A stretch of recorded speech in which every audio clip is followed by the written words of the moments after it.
જય માતાજી। આજે આપણે મોરૈયો બનાવવાનો છે, તો એની માટે ડુંગળી અને બટેકું લઈ લીધું છે અને એને સાફ કરીને ધોઈ અને સુધારી લઈશું, કેમ કે આપણે ઉપવાસમાં નથી ખાવાનું, એમાં જ બનાવવાનો છે, એટલે લસણ ને ડુંગળી ને બધું જ નાખવાનું। તો મોરૈયો પણ ધોઈને રાખ્યો હતો, તો એને થોડી વાર માટે પલળવા મૂકી દઈએ। હવે આની અંદર લીલા મરચાં, લસણ, લીમડો, તમાલપત્ર અને લાલ આખું મરચું એ બધું એકસાથે સુધારી લીધું છે, તો વઘાર કરી લઈએ। આને આપણે ઓવનમાં બનાવવાનું છે, તેલમાં અથવા ઘીમાં, જેમાં પણ બનાવવો હોય એમાં। થોડું ગરમ થાય એટલે રાઈ અને જીરું બંને નાખી દઈશું અને આપણે જ્યાં સુધારીને રાખ્યું છે બધું જ નાખી દઈએ અંદર।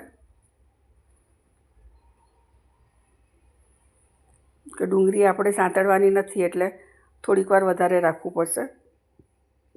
સિંગદાણા નાખી દઈએ। ડુંગળી જો આપણે આની અંદર સાંતળી લઈએ તો બહુ વાર રાખવાની જરૂર ના પડે, પણ આપણે બટેકું, ટામેટું અને એ બધું ડુંગળીને બધું તો એની અંદર જ નાખી દીધું છે, અને ટામેટું હું નથી નાખતી, આમાં નાખવું હોય તો નાખી શકાય, ને બધા નાખે પણ છે, પણ મને નથી ભાવતું એટલે હું ટામેટું નથી નાખતી। મારા બહુ ઓછા શાકમાં ટામેટાં હશે। હવે ડુંગળી આપણે અત્યારે નાખી છે એટલે એને થોડી વાર સતળાવા દઈશું। બધું જ નાખી દઈએ, મોરૈયું બધું, એટલે એકસાથે બધું સતળી જાય સરસ।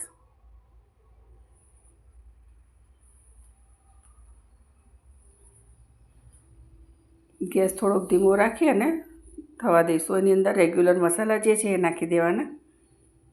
મરચું નાખી દઈએ, તીખાશ તમારા ટેસ્ટ પ્રમાણે રાખવાની, કેમ કે લીલું મરચું પણ નાખ્યું છે અને એ પણ તીખું હતું।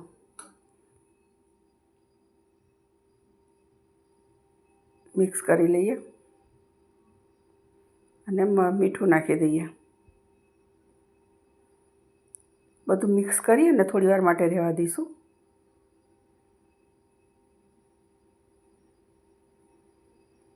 જો સરસ સતળાઈ ગયું છે, તો હવે આની અંદર ઘણા પાણીથી બનાવતા હોય છે, કોઈ છાશ, કોઈ દહીં, કંઈ પણ નાખતું હોય, તો હું છાશમાં જ બનાવવાનું છે। દહીં હોય તો પછી દહીંને થોડું ઝેરી લેવાનું અને આની અંદર આપણે કાઢી લઈએ। આપણે ઓવનમાં મૂકવાનું છે, એટલે એના બાઉલ જે સ્પેશિયલ આવે છે એની અંદર બધું કાઢી લઈશું। આની અંદર થોડું પાણી આપણે ગરમ કરી લઈએ।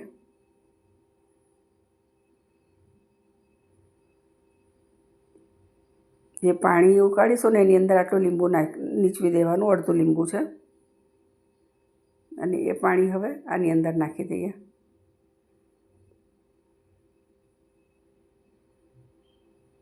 ખાટી છાશ હોય તો થોડું પાણી પણ નાખવાનું, એટલે ખાટું ના લાગે।